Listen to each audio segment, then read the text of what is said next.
안녕하세요, 겸지입니다.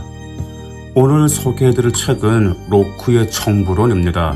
현대 민주주의 사상에서 가장 중요한 고정 가운데 하나인 로크의 정부론은 인권과 계약의 문제를 고민하는 당시의 계몽주의 정치학의 문제의식을 계승하고 있으며, 더 나아가 근대 계몽주의의 정치학을 체계적으로 완성하였습니다. 로크는 1632년 영국의 브리스톨 근교의 린턴에서 변호사의 아들로 태어났습니다. 그는 의학을 연구하기도 하였으며 1661년에서 1664년에는 옥스퍼드 대학에서 그리스어, 수사학, 철학 등을 강의했으며 물리학, 화학, 기상학 등에 관심을 갖는 등 매우 다양한 분야에 관한 학문적 편력을 보였죠. 그는 한때 반가톨릭적이고 반국가관사로 투옥된 적이 있는 샤프츠베리 백작의 고문일을 한 적이 있었습니다. 그 일로 그는 왕당파 스파이의 감시 대상이 되었으며 1682년 찰스 왕의 즉위에 반대한 샤프츠베리 백작이 사망하게 됨에 따라 1683년에 네덜란드로 망명하여 명예혁명 직후 귀국했습니다. 그 후 로크는 인간 오속론과 정부론을 저술했는데, 인간 오속론은 영국 경험론의 창시자, 정부론은 위대한 자연 사상가와 근대 정치 이론의 확립자라는 평가를 가져다 주었습니다. 로크는 정부론에서 자연 상태를 다루면서 선 정치적인 권리로서의 천부 인권을 다루었죠. 자연 상태에서 인간은 자유로우며 평등하다는 점이죠.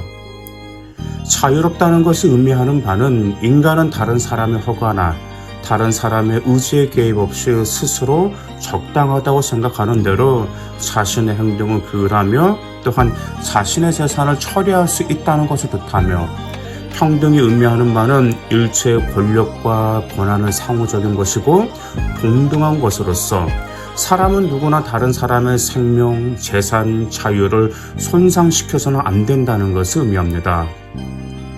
자유와 평등은 서로가 서로를 요청하는데, 평등은 자유를 목적으로 하고 자유는 평등에 의해 한계를 갖죠.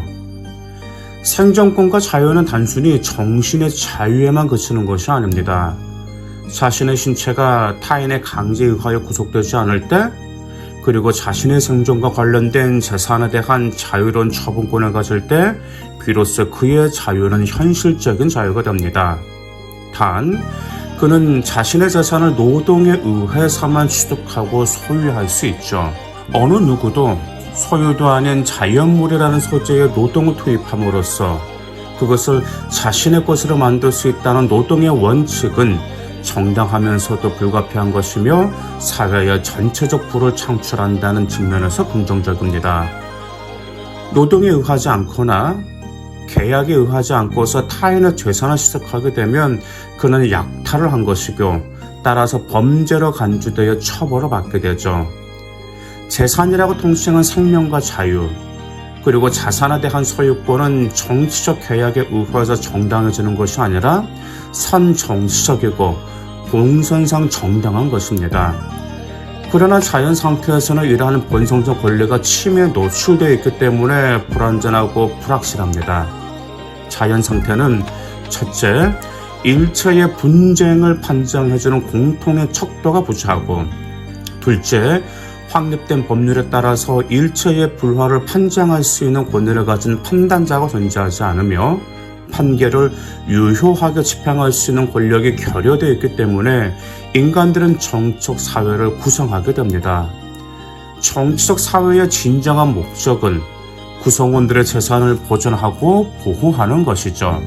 따라서 정치 권력이란 그에 따르면 재산을 조정하며 보존해 가기 위하여 사형 및 그 이하의 형벌을 당연히 가할 수 있는 권능에 따른 법률을 만들 수 있는 권리며, 또한 그것은 그러한 법률을 시행하기 위하여 그리고 외적의 침해로부터 나라를 방어하기 위하여 공공사회의 힘을 능히 사용할 수 있는 권리이고, 오로지 공공의 복지만을 위하여 행사해야 하는 권리이다 라고 합니다.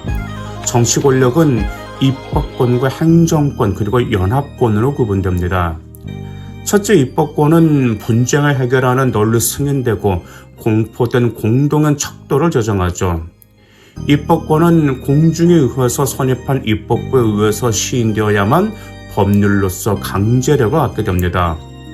둘째, 법률은 작성된 이후 줄곧 효력을 지속시켜 나가고 그 집행을 담당한 권력이 항상 필요한데 이러한 권력을 행정권이라고 합니다. 행정권은 법률에 종속되어야 하며 법률에 의해서 결정될 수 없는 부분에서는 어느 정도 자유재량권을 가질 수 있습니다. 그리고 입법부를 견제하기 위해서 입법부를 해산시킬 수 있는 권리를 갖죠. 셋째, 공동사회 전체는 그 공동사회 밖에 있는 다른 모든 국가와 사람들에 대해서는 자연상태의 집단과 동일합니다. 따라서 국가 외에 있는 개인과 공동사회를 상대로 한 일체의 교섭을 행할 수 있는데 이러한 권리를 연합권, 동맹권이라고 합니다. 그런데 행정권과 연합권은 양자 모두 공동체가 별개의 의지들로 인해서 와해되는 것을 막기 위해 불가피하게 동일한 사람에게 위임됩니다.